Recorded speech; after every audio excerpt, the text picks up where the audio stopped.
Hello, this is Claudia, and for the next hour I'll be reading from the January 21st issue of the New York Times on the Niagara Frontier Radio Reading Service. The front page, 1 year in, searching for a strategy behind Trump's unpredictability. One great truth of Trump, too, so far, is that nobody has any idea what tomorrow holds. 1 year and a seemingly infinite number of news cycles ago, Donald J. Trump returned to Washington. The city was drunk with expectation and dread that first weekend leading into his inauguration. Trump supporters palled around town in pedicabs, blaring YMCA. Plutocrats partied on yachts in the Potomac. Tech billionaires sat cheek to jowl in the Capitol Rotunda licking their lips. Democrats looked in a daze. The president, who had been left for political dead, was regenerated, bigger and bolder than ever. Back inside the building that a mob of his supporters attacked 4 years earlier, the world tried to wrap its head around the thought, the reality, of a second Trump presidency. What would it be like this time?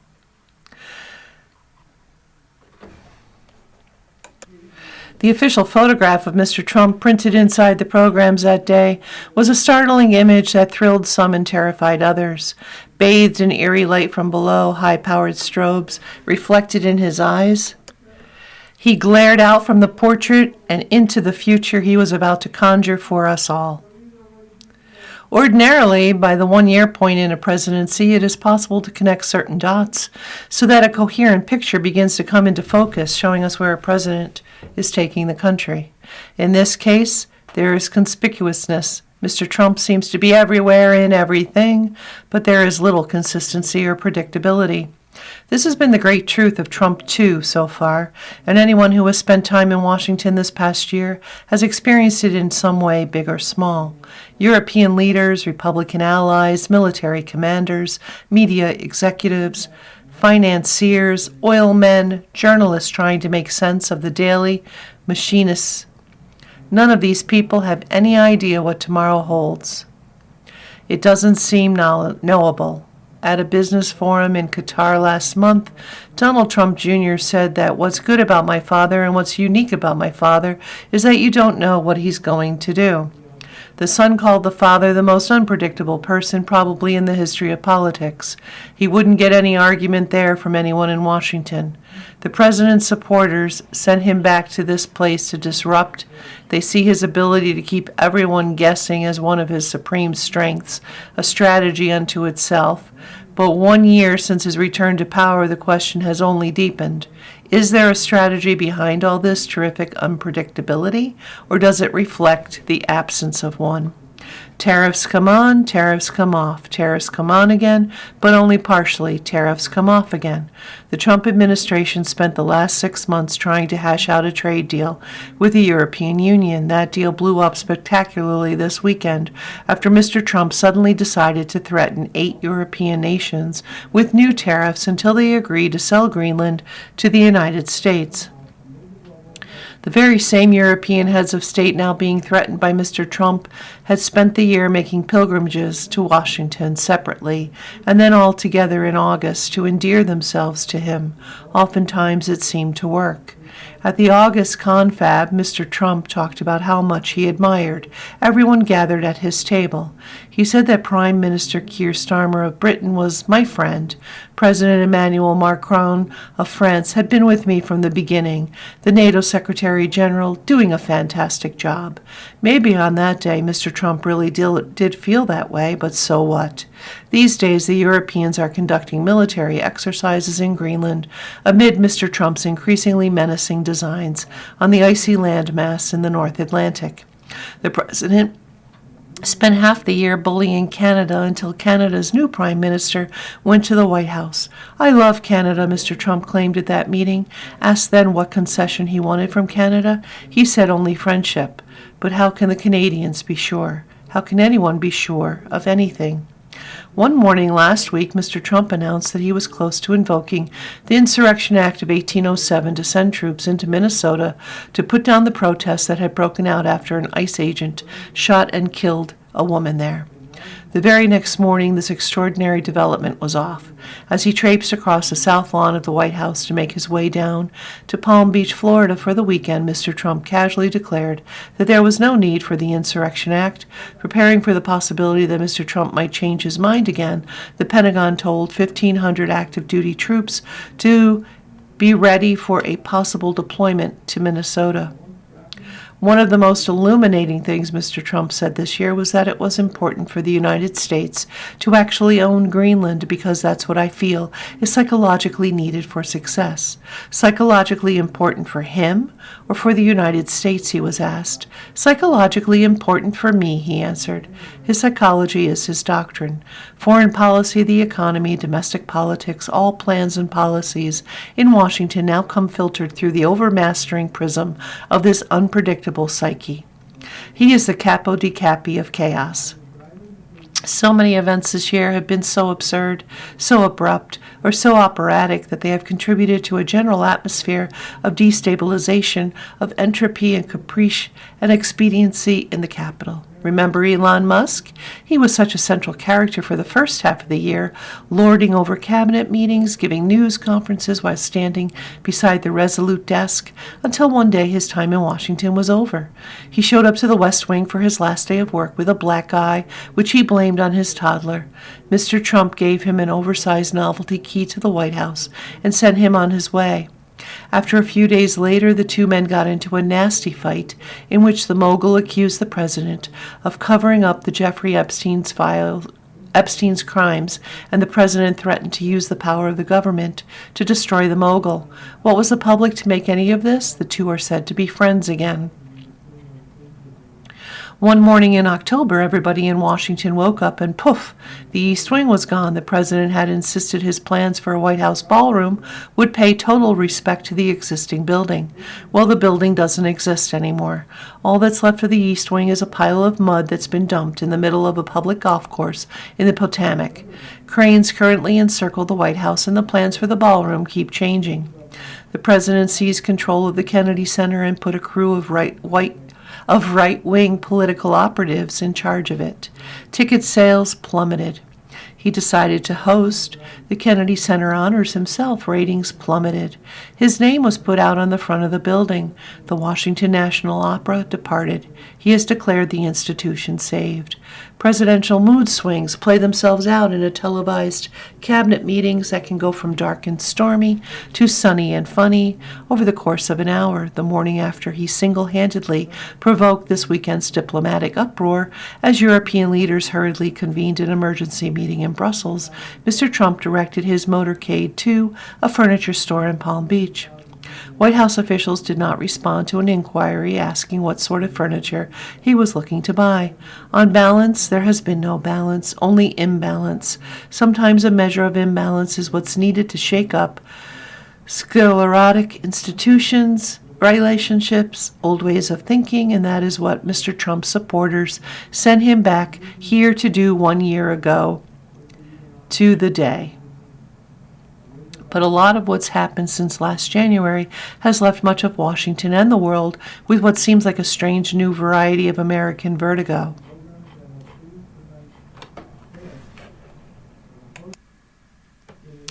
Live updates. Trump assails Europe and demands control of Greenland. What we're covering today, Trump speaks. President Trump used a speech at the World Economic Forum in Switzerland on Wednesday to criticize Europe and cast the world as almost entirely reliant on the United States for peace and prosperity. Without us, most of the countries don't even work, Mr. Trump said in lengthy remarks that contained complaints that the United States had been mistreated by its allies and could not rely on them for mutual defense.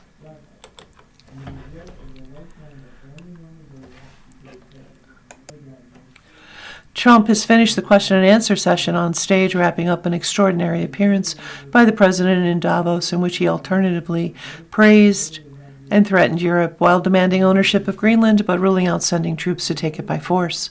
Trump's comments that he would meet on Wednesday with Zelensky and that the Ukrainian president might already be in the audience at Davos raised eyebrows in Kiev. Zelensky had said that he was unsure whether he would travel to Switzerland, with an energy crisis caused by Russian attacks taking priority.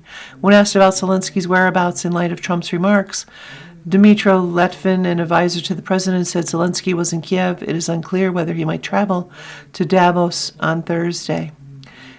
If they don't get this done, they are stupid, Trump says of President Vladimir Zelensky of Ukraine and President Vladimir V. Putin of Russia reaching a peace deal. Trump, who is now speaking with Borj Brendi, the World Economic Forum president, then caveats, "I don't want to insult anyone," prompting one person in the crowd to cackle. Trump asked Secretary of State Marco Rubio and his Chief of Staff Susie Wiles to stand up to be recognized by the audience. Only some in the room applauded. Trump covered a lot of ground in his address to business and political leaders. They were interested in hearing him discuss Greenland, tariffs, affordability in housing and drug pricing, and AI competitiveness. He has touched on every topic they were eager to hear about, while also going on tangents and laying out political grievances. Trump's speech may be remembered for his assurance, "I don't have to use force," and his commitment to not take military action to seize Greenland, but the reality is that he never truly had to consider such a move. The only real military presence on the island belongs to the United States at a large U.S. Space Force base on the northwestern coast that dates back under a different name and purpose to the Cold War. Rather than invading, Trump's easiest path to a military takeover of Greenland would be to invoke a 1951 treaty that allows the United States to reopen long-closed bases and then pour thousands of American troops into the island that would recreate the military posture of the 1950s. Many of President Trump's comments about energy in his speech to the World Economic Forum in Davos, Switzerland, were not grounded in reality. While gasoline costs less on average than it did a year ago, in the U.S., prices generally are higher than Trump claimed they were. Many U.S. oil and gas producers are apprehensive about investing in Venezuela, contrary to Trump's claim that every major oil company is coming in with us. And China and the United States get a similar share of their electricity from wind turbines, about 10% as of 2024, according to the data from the research firm Ember Energy and the U.S. Energy Information Administration. In his speech, Trump claimed China sells turbines to the stupid people that buy them, but they don't use them themselves.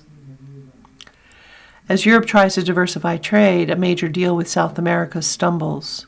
The European Parliament voted on Wednesday to delay a major trade deal between the European Union and 4 South American countries, a setback to efforts to diversify trade relationships as President Trump threatens a new round of escalating U.S. tariffs on goods from several countries on the continent. The European Union's legislative arm voted by a slim margin to refer the pact with Brazil, Argentina, Paraguay, and Uruguay, which form the trade bloc known as Mercosur, to the European Court of Justice to determine whether it is compatible with the bloc's existing treaties. President Trump has about 5 bilateral meetings lined up with other world leaders in Davos, according to a White House pool report, citing a senior administration official. Prime Minister Mette Frederiksen of Denmark plans to visit London on Thursday for talks. Britain's Prime Minister Keir Starmer said Wednesday, "I will not yield." Starmer said Britain will not yield on our principles and values about the future of Greenland under threats of tariffs. Talk of President Trump's designs on Greenland filled the corridors at the annual World Economic Forum in Davos, Switzerland, but Europe's real security problem now is Ukraine and its fight against Russian aggression. Mark Rutte, the Secretary General of NATO, said on Wednesday, "The risk here is that we focus, of course, on Greenland because we have to make sure that issue gets solved in an amicable way," Mr. Rutte said on a panel in Davos. "But the main issue is not Greenland. Now the main issue is Ukraine. I'm also a little bit worried that we might drop the ball focusing so much on these other issues." President Trump was supposed to deliver the keynote speech at the World Economic Forum in Davos, Switzerland at 2:30 p.m. local time, 8:30 a.m. Eastern, but some staffers and attendees here in Davos are preparing for a potential delayed start after Air Force One returned to Joint Base Andrews late Tuesday, with Trump on board due to a minor electrical issue. Treasury Secretary Scott Bessent said earlier that Trump was running 3 hours late. Trump was also expected to hold multiple meetings with foreign leaders to discuss his demands to take over Greenland before ending the day with a reception with chief executives and business leaders. You're listening to a reading of articles and features from the New York Times on the Niagara Frontier Radio Reading Service. Investigators say an ICE agent was assaulted before he opened fire. Federal investigators said in court documents unsealed on Tuesday that a man shot and injured by an immigration agent in Minneapolis last week had assaulted that agent before the gun was fired. A federal complaint and affidavit filed in court by an FBI agent differed in some details from the description provided by the Department of Homeland Security after the shooting last Wednesday. Two men, Alfredo A. Aljorna and Julio C. Sosa Siles, who are Venezuelan nationals, were accused in the court records of assaulting the agent with a broom before the agent opened fire, striking Mr. Sosa Siles. Both men are scheduled to appear in federal district court in St. Paul on Wednesday. The shooting happened a week after another immigration agent shot and killed Renee Good, a U.S. citizen, on a residential street in a different part of Minneapolis. Both shootings touched off protests in the city, which the Trump administration has flooded with immigration agents in recent weeks. The newly unsealed court records provided the government's fullest account yet of the second shooting, which an FBI agent said happened after Immigration and Customs Enforcement agents on a temporary assignment in the state ran a license plate on a Ford Focus and found that its Minnesota tag was registered to someone in the country illegally. The two ICE agents believed that the driver, Mr. Aljorna, was the person who owned the vehicle, the FBI agent wrote, but that turned out not to be the case. The affidavit said that the ICE agents driving an unmarked vehicle turned on their lights and siren to pull over the Ford. The FBI agents said that Mr. Aljorna instead sped off and recklessly zigzagged through traffic in a chase that lasted between 15 and 20 minutes. The affidavit noted that ICE agents were not familiar with the area and said that they eventually lost track of Mr. Aljorna until discovering that he had crashed into a light pole. The agents said that they saw Mr. Aljorna run toward a nearby apartment building and that one of the ICE agents chased him after. Another person identified in the affidavit as Mr. Sosa Siles was standing on the porch and urged Mr. Aljorna to run faster, officials said. The FBI agent wrote that Mr. Aljorna eventually fell and an agent caught up to him. The two then fought on the ground, the affidavit said, before Mr. Sosa Siles grabbed a broomstick and started hitting the agent in the face. The affidavit said that the agent thought he saw another man who was not named approached, holding a snow shovel, and that the agent was also struck with the shovel. Mr. Aljorna eventually freed himself from the agent, the affidavit said, and grabbed a broom. The ICE agent, the affidavit said, was exhausted alone on the ground and in fear. The agent sustained a gash on his hand while deflecting a blow, the FBI agent wrote. The ICE agent drew his pistol and fired one round, the affidavit said, and was initially unsure if anyone had been hit. The two men had started to run toward the apartment building simultaneously when the agent fired. The affidavit said the two men went inside the building. After more law enforcement officers arrived, the affidavit said they used tear gas, and the men surrendered.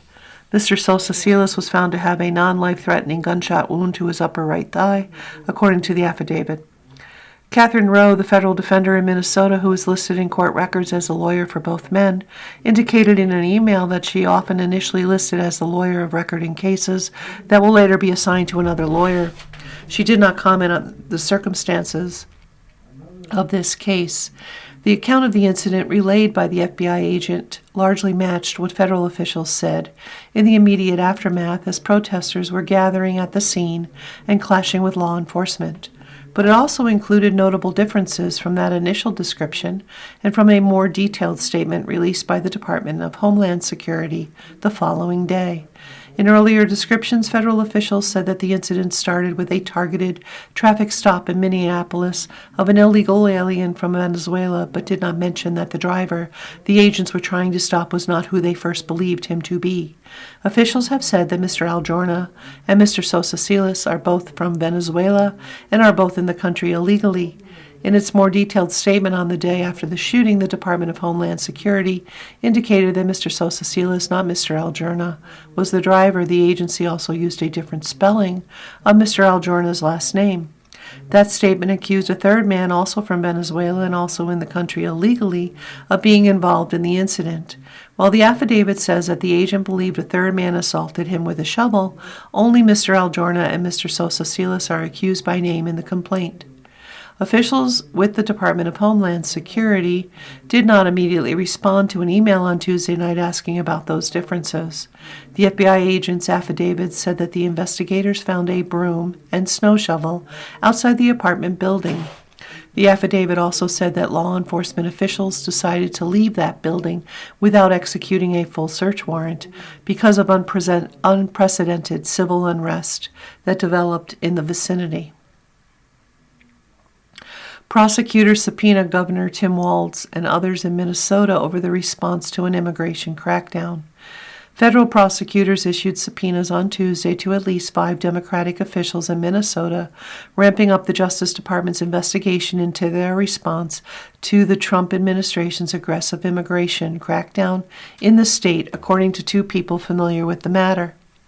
The subpoenas sought documents from Governor Tim Walz, Mayor Jacob Frey of Minneapolis, and Mayor Collier of St. Paul related to their policies on immigration enforcement efforts in the state. Similar subpoenas sought information from Keith Ellison, the state attorney general, and from Hennepin County, where Mary Moriarty, the county attorney, has said she has jurisdiction to investigate the fatal shooting this month of a 37-year-old woman, Renee Good, by a federal immigration agent.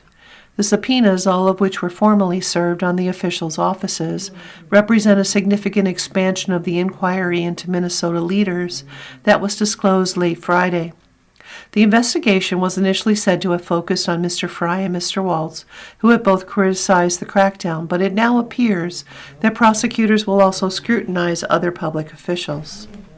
While the subpoenas did not cite a specific criminal statute, the inquiry as a whole was said to center on whether elected officials in Minnesota had conspired to impede the thousands of federal agents who had been in the state since last month looking for undocumented immigrants. But the investigation is likely to run up against stiff pushback for examining political speech and conduct that is traditionally protected by the First Amendment. The shooting of Ms. Good, an unarmed mother of 3, has led to sustained protests against federal agents in Minneapolis. In the immediate aftermath of Ms. Good's death, Mr. Frey used an expletive to demand that agents leave the city. Mr. Walz has also sharply criticized the agents' conduct, asking residents to monitor their efforts. Justice Department leaders, in turn, have vowed to arrest anyone impeding the agent's mission. Todd Blanche, the Deputy Attorney General, recently accused Mr. Frey and Mr. Walz of encouraging violence against law enforcement and referred to their actions as terrorism. But there is no evidence that either man has incited violence, let alone engaged in acts of terrorism. The investigation into the elected Democrats comes as the Justice Department has all but announced that it will not bring charges against Jonathan Ross, the agent who killed Miss Good.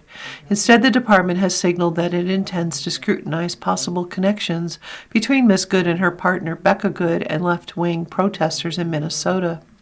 The decision led to the resignation last week of 6 prosecutors in the U.S. Attorney's Office in Minneapolis.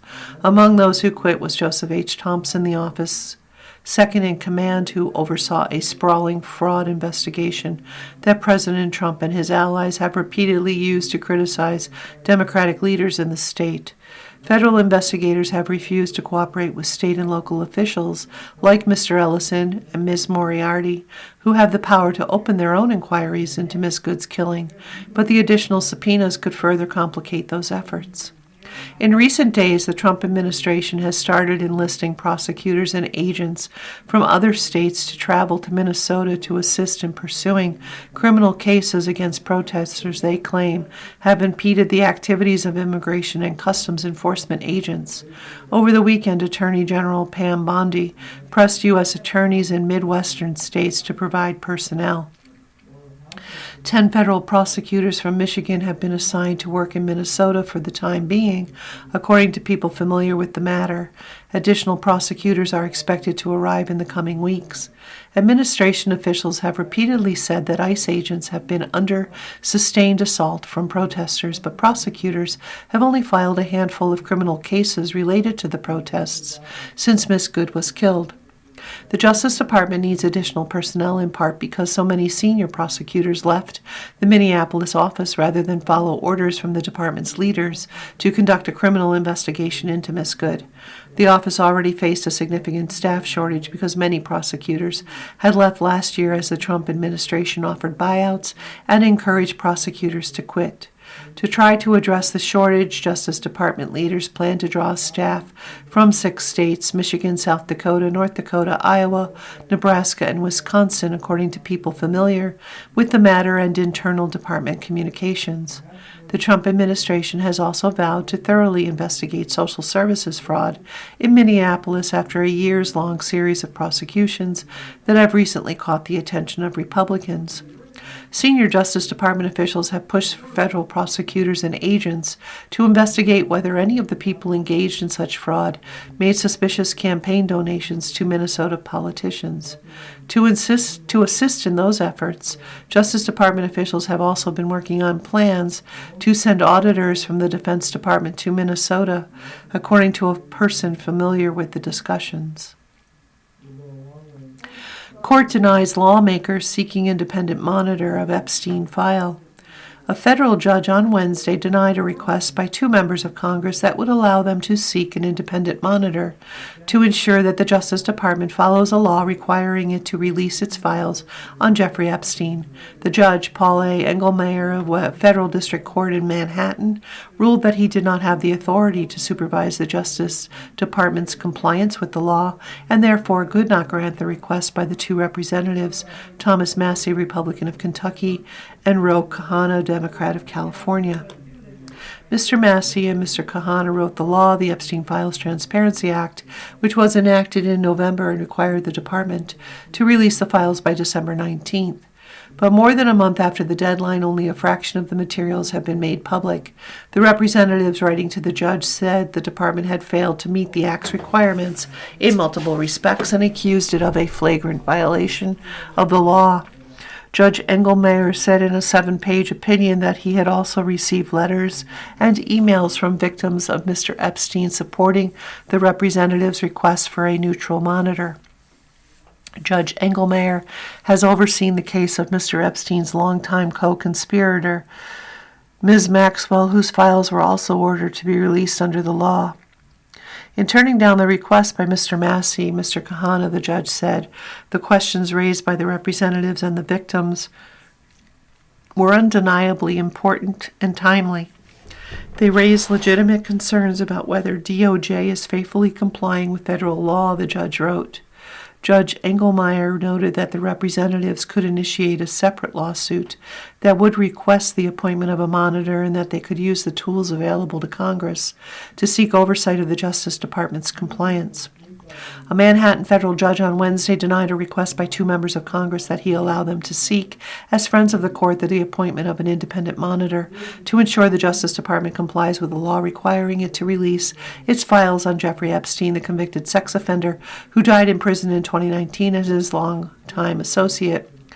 Ghislaine Maxwell, the judge Paul A. Engelmayer, who has overseen the Maxwell case, ruled that he did not have the authority to supervise the department's compliance with the law, the Epstein Files Transparency Act, thus could not grant the request by the 2 representatives, Thomas Massie, Republican of Kentucky, and Ro Khanna, Democrat of California.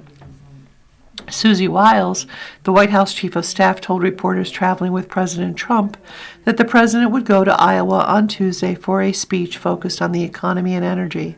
She added that Trump plans on making weekly trips ahead of the midterm elections. When Trump first expressed interest in attending Davos last year, some staffers were concerned about the optics of attending a summit of wealthy people when the White House was trying to address affordability concerns among Americans. Lindsay Halligan ends a standoff with a federal court in Eastern Virginia by stepping down as U.S. Attorney. Lindsay Halligan, tapped by President Trump to prosecute his enemies, has left the U.S. Attorney's office in the Eastern District of Virginia. Attorney General Pam Bondi said late Tuesday after a judge called Ms. Halligan's bid to remain in office a charade. Ms. Bondi, who had expressed reservations about Ms. Halligan's fitness to serve after her appointment in September, blamed the state's Democratic senators who used their prerogative to block appointments for forcing the one-time Trump defense lawyer to leave her post. Her departure is a significant loss, Ms. Bondi wrote on social media. While we feel her absence keenly, we are confident that she will continue to serve her country in other ways. Ms. Halligan's nomination for a full term as U.S. Attorney was pending in the Senate, but Virginia's 2 senators, both Democrats, had signaled they were unlikely to back it. Her departure ended a bizarre months-long standoff between the Trump administration and the federal court in Eastern Virginia. For weeks, judges have pressed Ms. Halligan to explain why she continues to identify herself in court filings as the U.S. Attorney, despite a ruling in November that she had been unlawfully appointed to the job. The fight escalated sharply on Tuesday when judges in the Eastern District of Virginia took the extraordinary step of publicly appealing for applicants to replace Ms. Halligan, whose short, tumultuous tenure was marred by significant missteps in court. Around the same time, Judge David J. Novak, a Trump appointee, warned Ms. Halligan that continuing to file court papers in which she is listed as a U.S. Attorney would be a false statement made in direct defiance of valid court orders. In short, this charade of Ms. Halligan's masquerading as a United States Attorney for this district in direct defiance of a binding court order must come to an end, Judge Novak wrote. The judge also criticized Attorney General Pam Bondi and Deputy Attorney General Todd Blanche over a recent court filing defending Ms. Halligan's actions. The response, Judge Novak wrote, contains a level of vitriol more appropriate for a cable news talk show and falls far beneath the level of advocacy expected from litigants in this court, particularly the Department of Justice.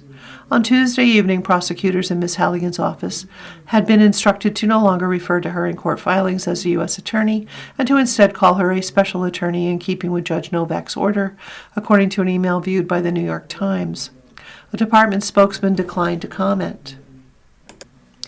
The withering judicial order and the court search for applicants were the latest salvos in a dispute over whether Mr. Trump had followed the law in filling the top prosecutor positions. The administration has used a similar maneuver to install purportedly temporary U.S. attorneys in Nevada, California, New York, and New Jersey. In its order, the court noted that Ms. Halligan's appointment, even if it were valid, would expire on Tuesday, suggesting once again that the judges expected her to step aside. The court system separately asked for expressions of interest from any lawyers interested in being appointed to serve as an interim U.S. attorney. Federal law allows for the judges in a district without a Senate-confirmed U.S. attorney to select a temporary replacement, and the court's moves on Tuesday suggested plans to go forward with doing so. If the court did appoint a new U.S. attorney, it is likely that the president would try to fire that person and put his own choice, possibly Ms. Halligan, back in the job. In September, Mr. Trump forced out Ms. Halligan's predecessor to install her instead, despite her lack of prosecutorial experience. Once in the job, Ms. Halligan quickly indicted two of the president's foes, James P. Comey and the former FBI director, and Letitia James, the New York Attorney General. Those indictments were thrown out in November after a federal judge determined that Ms. Halligan's appointment was unlawful. Since then, some judges in the district have expressed concern and frustration that Ms. Halligan continues to claim she is the U.S. Attorney for the Eastern District of Virginia. You are listening to a reading of articles and features from the New York Times on the Niagara Frontier Radio Reading Service. Trump's EPA has put a value on human life, $0. The Environmental Protection Agency has stopped estimating the dollar value of lives saved in the cost-benefit analysis for new pollution rules. Government officials have long grappled with a question that seems like a purview of philosophers. What is the value of a human life? Under both Democratic and Republican administrations, the answer has been in the millions of dollars. The higher the value, the more the government has required businesses to spend on their operations to prevent a single death. But for the first time ever at the Environmental Protection Agency, the answer is effectively $0. Last week, the EPA stopped estimating the monetary value of lives saved when setting limits on two of the most widespread deadly air pollutants, fine particulate matter and ozone. Instead, the agency is calculating only the cost to companies of complying with pollution regulations. The Trump administration is saying literally that they put zero value on human life, Marshall Burke, an environmental economist at Stanford University, said in an email. If your kid breathes in air pollution from a power plant or industrial source, EPA is saying that they care only insofar as cleaning up that pollution would cost the emitter. It's a drastic change to the way the government weighs the cost of curbing air pollution against the benefits to public health and the environment. It could lead to looser controls on pollutants from coal-burning power plants, oil refineries, steel mills, and other industrial sites across the country, resulting in dirtier air. And it appears to shelve a powerful tool known as the value of a statistical life that agencies have used for decades in the cost-benefit analysis that justify new regulations, the EPA has used the tool to assign a dollar value to the lives saved by clean air rules, causing the benefits of these rules to dwarf the cost by at least a 30-to-1 ratio. That has allowed it to defend pollution controls that companies would otherwise challenge as too costly. Other federal agencies have used the metric to justify regulations affecting everything from safety features on cars to cancer warning labels on cigarette packs. Bridget Hirsch, an EPA spokeswoman, said in an email that the agency was still considering the health effects of fine particulate matter and ozone, but were no longer assigning them a dollar value in cost-benefit analysis. We're not putting a dollar value on those impacts right now, she said. That does not mean EPA is ignoring or undervaluing them.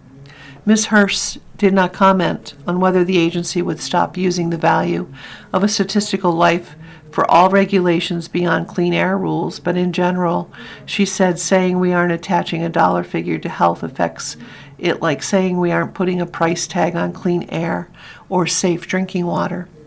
Dollars and cents don't define their worth. For the past 30 years, the EPA has pegged the value of a statistical life at around $11.7 million.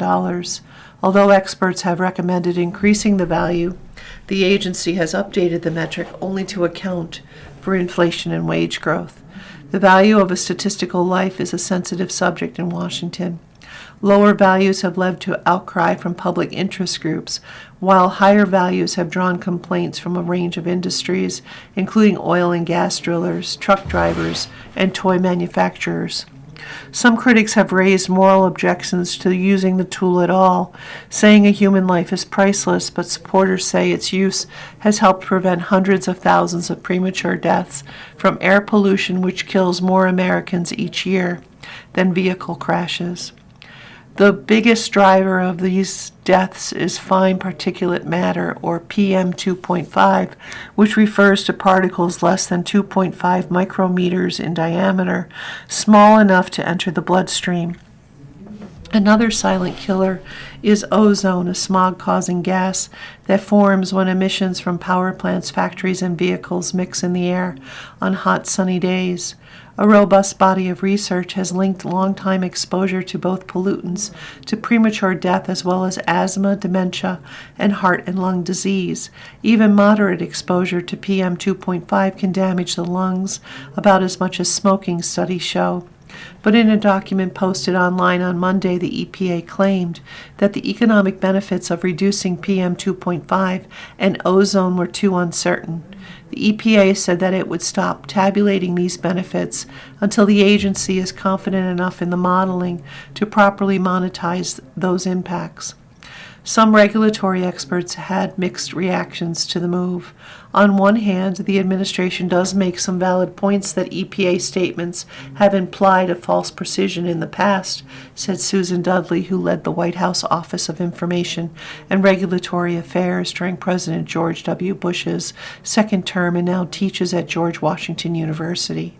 On the other hand, the way to rectify that is not to stop quantifying the health effects altogether. Others were less circumspect in their criticism. If the rationale is that benefits are uncertain, well, costs are uncertain too, said Alan Krupnick, a senior fellow at Resources for the Future, a nonprofit research group. Considering costs without considering benefits is like trying to cut a piece of cloth with one blade of the scissors. The cut is likely going to be inaccurate and rough. Michael Greenstone, an environmental economist at the University of Chicago, said the change could result in dirtier air, undercutting the gains made since Congress strengthened the Clean Air Act in 1970. Steep reductions in PM 2.5 pollution have added 1.4 years to the average American's life expectancy since 1970, according to research by the University of Chicago's Air Quality of Life Index project.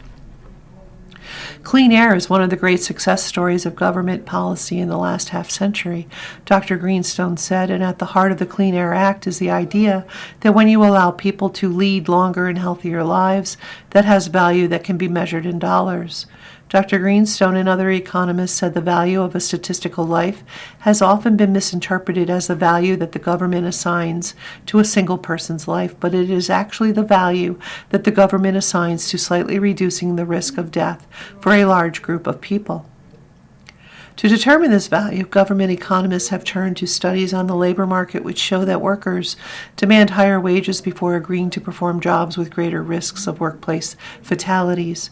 Say that employers must pay lumberjacks an additional $1,000 a year to perform work that generally kills 1 in 1,000 workers. It follows that most Americans would forego $1,000 a year to avoid that risk, and then 1,000 Americans would collectively forego $1 million to avoid the same risk entirely. Therefore, in this example, the value of a statistical life would be $1 million.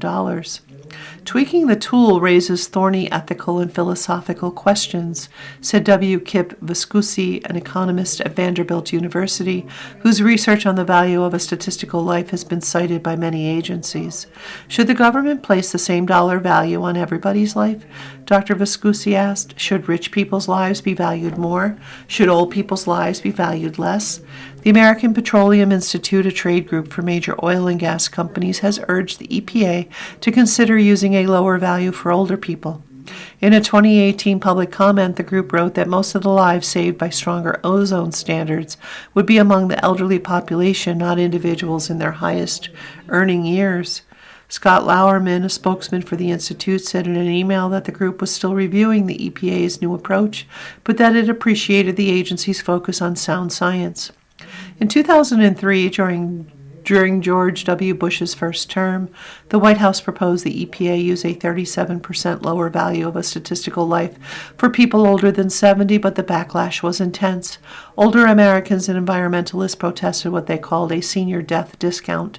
At EPA hearings, the AARP, a nonprofit group that advocates on behalf of older Americans, ran ads featuring an older woman with a 37% off tag hanging from her glasses. The Bush administration ultimately abandoned the idea, and the environmental critics won the PR battle, said John D. Graham, who led the White House Office of Information and Regulatory Affairs at the time and now teaches at Indiana University in Bloomington. My students tell me I should have started by pushing a premium on the value of saving the lives of children since they have so many high-quality years of life ahead of them, Dr. Graham said in an email. In hindsight, that might have been a better approach. Dr. Viscusi said that if other agencies followed the EPA's latest approach, they would leave Americans more vulnerable to a range of threats to their lives and livelihoods, whether it's a highway safety, job safety, or consumer product safety. The biggest benefits of regulations are from saving lives, he said. If saving lives is made irrelevant, it will undermine the justification for all forms of protective policies. You're listening to a reading of articles and features from the New York Times on the Niagara Frontier Radio Reading Service. The Heritage Foundation wants to send American women back half a century. In the very first paragraph of the Heritage Foundation's lengthy new policy paper, Saving America by Saving the Family, the authors go all the way back to 1776 for inspiration. In understanding their crowning achievement, Americans must recognize that the Founding Fathers were quite literally fathers. 54 of the 56 signers of the Declaration of Independence married and had a total of 337 children, among them an average of 6 each. Reading this, I wondered, are they counting the 6 children Thomas Jefferson had with Sally Hemings, whom he enslaved and who could not legally refuse unwanted sex or not? What kind of example is that supposed to set? That's just the opening salvo of this confused retrograde report, which leaves out a lot of important details from its rose-colored history of marriage and family in the United States. It's a curious set of guidelines for the future, since it's mired in cultural war battles from the 20th century, unable to face the past 60 years of challenge. The Heritage Foundation, the think tank behind Project 2025, which has had an outsized influence on executive branch policy in the second Trump administration, seems to want to take a time machine back to when women were financially dependent on men and gay marriage was not legal, but the authors can't decide exactly how far back they want to go. They call the report a cultural-wide Manhattan Project that marshals America's political, social, and economic capital to restore the natural family. Natural, in their parlance, is the marriage of a man and a woman. Comparing their natalist dreams to the creation of the nuclear bomb suggests that they believe they can achieve their goals only through destruction. The report's authors know they can't tell all women to be stay-at-home mothers, returning the country to 1960s employment levels for women, because that would contradict their other goal to dismantle the welfare state and put even more work conditions on parents receiving government aid. So instead they throw a few tiny bones to modern working parents, encouraging remote work, conceding that affordability of childcare is a major problem, and saying it would be nice if more corporations offered paid family leave out of the goodness of their hearts. But the bulk of the paper is about ways to whittle down government support for anybody who isn't part of a traditional married family, ideally with a male breadwinner. For example, the report tells families it is less than optimal for their kids to go to daycare as infants, but offers only an extension of unpaid family leave, a few cash payments and tax credits as a policy salve. According to NIH studies, the studies they link to are from 1998 and 1999. By age 2, toddlers with a history of many hours in non-parental care exhibited more behavioral problems such as aggression and disobedience than did children reared primarily at home. This report's authors want women to think that they have been sold a bill of goods by liberals who told them that they could have it all. There are passages in the report complaining about the 60s feminists Gloria Steinem and Betty Friedan, and claiming that the second wave feminism destroyed the family. The authors quote a Daily Mail article from 2008, which they credit to Rebecca Walker, the daughter of the feminist writer Alice Walker, to support their argument about how rabid feminists ruin marriage and motherhood. Rebecca Walker told me these are words taken out of context from a piece I did not write and publicly renounced. Obviously, I fully reject the Heritage Foundation weaponizing my name and any of my personal family history in support of their regressive and unconstitutional war against women and families in our country and beyond. Not content with quoting a questionable, nearly 20-year-old article, at one point the reporter's authors valorized the fictional Brady Bunch for its family, large brood, and frugality. All of the kids shared a single bathroom. It is telling that the Heritage Foundation issued a grand statement about how welfare wrecked marriage and children 2 days after the Trump administration froze $10 billion in funding for needy families in 5 Democratic-led states, which includes $2.4 billion for the Child Care and Development Fund. At first, the administration froze child care funds only for Minnesota after a YouTube video by the conservative creator Nick Shirley about daycare fraud in Somalia-run centers went viral. The Times and local outlets have already been reporting on welfare scandals in the state, and some of his claims were undermined by the Minneapolis Star-Tribune. But just as the administration used the pretext of Shirley's video to sic immigration and customs enforcement on Minneapolis with ongoing tragic results, it also used the pretext of the video to cut funding to states Trump sees as the opposition, despite showing no evidence of fraud in California, Colorado, Illinois, or New York. This comes after other attempts by the Trump administration to withhold or cancel Head Start, which provides free child care for children 5 and under from low-income families. Funding all over the country in 2025, the stop and start of federal grants continues to cause chaos for programs rather than making life easier and more affordable for our families. Donald Trump is stripping away child care from Illinois families who are just trying to go to work. Governor J.B. Pritzker of Illinois said this month. When I read policy secrets like the one from Heritage, I always marvel at how we agree on some of the problems American families face, but have completely different solutions. The Heritage Foundation states that housing affordability and stable jobs for young people may be contributing to the downturn of family formation. The authors note that young Trump-voting men rank children as their number one measure of life success. Citing NBC News polling from September, that group ranks marriage as number 4, far higher than any other group, including Trump-voting young women who rank children 6th and being married 9th, which is where young men who voted for Harris rank marriage. Instead of looking at these stats and thinking that maybe there's a deeper problem if only conservative men are bullish about having children, the authors look at the stats and think if our government only pushed religion and traditional marriage harder legally and culturally, everyone else would fall in line.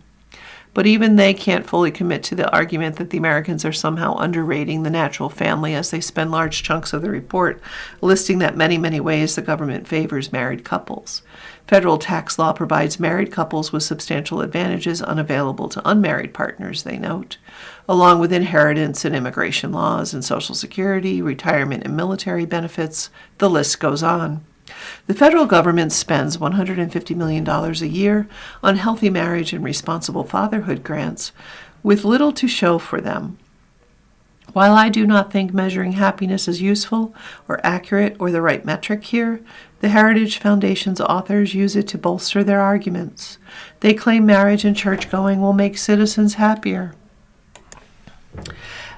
Yet year after year, the Nordic countries, Denmark, Finland, Iceland, Norway, and Sweden, dominate the 10 happiest countries according to the World Happiness Report.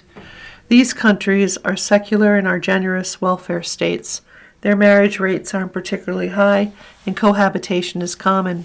Further, the authors claim that over the last 60 years, casual sex, abortion, childlessness by choice, and no-fault divorce became normalized, while marriage and the natural family became stigmatized.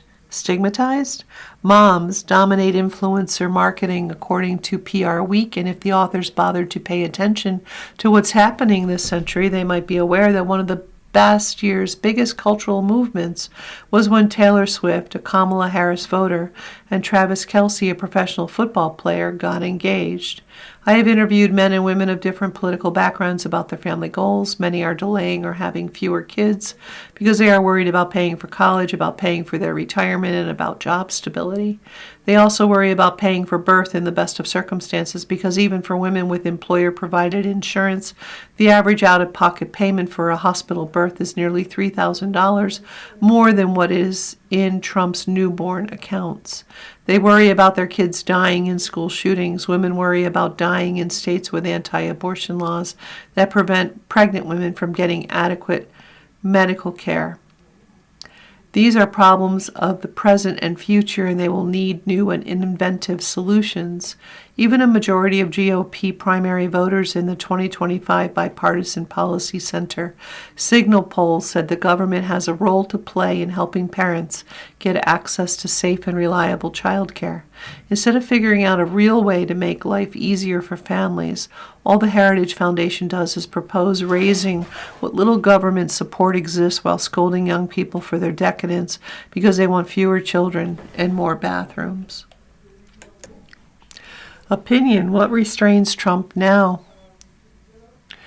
There are two ways to react to Donald Trump's latest spurt of Mad King behavior as he tries to bully and meme his way to the acquisition of Greenland under the threat of a trade war, if not a real one. The first reading is straightforward. This is a malignant narcissism flavored with insane Nobel Peace Prize-related self-pity, the usual Trumpian unfitness magnified by the excitement of his Venezuelan intervention and the vicissitudes of old age, with the entire NATO alliance imperiled by the warmongering whims of its leading powers would-be Caesar. The second interpretation purports to be more hard-headed and sensible, wiser and world-weary after so many years of watching Trump at work. Isn't this always how he negotiates? Stake out an absurd-sounding position, freak out all the institutionalists and keepers of consensus, rattle the markets, and then use the madman's leverage to induce other countries to accept an advantageous for America deal? You can't take the wild things he says on social media as the essence of his policy. He's a performer and a player of games. And while he doesn't always chicken out, he's always looking for a way to shake hands at the end. My own conclusion deep in the Trump era is that you need to blend these readings to understand the situation. Trump is an unstable narcissist with a bottomless appetite for attention and a defective moral core, and if you think he's merely playing a negotiator's part, you misunderstand him. There is a perfect sincerity to his most absurdist whines and boasts. At the same time, he also has a certain degree of self-awareness and a strong instinct for the ways of power in the world, neither of which is immediately apparent from just listening to him brag and bully. He wants to be the center of attention, not to destroy the world, and he has spent a lifetime turning his own personal defects into strengths, in effect using his low character and poor impulse control as a weapon in negotiations, a source of fear and anxiety and unsettlement for counterparties, an irrational seeming means to what often turn out to be rational enough ends. Every bet on Trump, from the bet made by Republican politicians in the spring and summer of 2016 down to the bet made by swing voters in the fall of 2024, is a gamble that his rational cunning and instinct for self-preservation will circumscribe his megalomania. It's a bet that the part of Trump that seems qualified for 25th Amendment remedies can be controlled and channeled by the part of Trump that lives inside reality and understands its limits, however unwelcome they may be. The problem with this bet is that Trump's rational side can't do the job of containment alone. Maybe it could once, when the stakes were real estate deals and reality television programming. But now you can all get to stable outcomes only when other people or forces break through his solipsism to make the limits of reality plain. In the first Trump term, this role was played by his cabinet and advisors with such success that some Americans became nostalgic for Trump's stability amid the rolling crisis of the Biden term. But you could see in the run-up to January 6, 2021, what happened when the constrainers withdrew and left the president alone with enablers and cranks, but more important, alone with himself. Without any external check, at least until his plans hit the wall of Mike Pence in the Senate, the internal check collapsed and mania ran wild. In his second term, the internal checks have been too weak from the start. Figures like Marco Rubio and Scott Bessent have tried to steer the president and sometimes have done so successfully, but many of the people around Trump think the first term's advisors were too far in trying to constrain him, that his instincts are better than the doubters think, and meanwhile Trump himself obviously feels vindicated by his return to power and wants to turn the dial further, which means that most important checks are now external ones. It was not Trump's cabinet or his own instincts that forced him to retreat from the wildest part of his trade war. The bond markets and Chinese power did that. The Supreme Court helped shut down the deportations to El Salvador's prison system. Congress has been quietly moving to unwind parts of Doge experience. Public opinion, and specifically public support for SNAP benefits, put an end to the government shutdown. Jerome Powell's assiduous cultivation of the Senate and calculated public interventions have limited Trump's war on an independent Fed. And where there's no constitutional counterforce, as with the pardon power, there's just a rampage of corruption. So who can play a reality-imposing role with Greenland? My expectation that it's some combination of forces, that between them, financial markets, opinion polls, European leaders, and U.S. senators will turn NATO's pointless crisis into some kind of negotiation, some limited claim of Trumpian victory that does not end in unjust war-making. The Supreme Court's role can be assessed when we have its ruling on the kind of tariffs Trump is using to browbeat allies. But for now, its failure to issue an expedited ruling looks like an example of an external check unwisely withheld. But even if you assume that Greenland episode won't, God willing, be the foreign policy equivalent of Trump riding his narcissism all the way to a riot at the U.S. Capitol, it's inherently destructive just to have him ride the Viking ship this far. Destructive of U.S. interests vis-a-vis China, since Trump's behavior is clearly encouraging some European and Canadian tilt toward Chinese power. Destructive of U.S. conservative interests vis-a-vis our civilizational neighbors, because he's undermining right-wing and populist parties all across Europe in the same way that he undermined Canadian conservatives last year, destructive of his own party's prospects in 2026, and destructive of global confidence in American stability. The Washington's basic common sense. Again, it's possible to achieve positive ends through Trumpian means, but the mechanism of that achievement requires constraints, and the ones we have now seem too weak for the purpose, with 3 years still to go. You've been listening to a reading of articles and features from the January 21st issue of the New York Times. Your reader has been Claudia, and I thank you for listening. Correction, a reading from the New York Times for Wednesday, January 20th. Your reader's been Claudia, and I thank you for listening.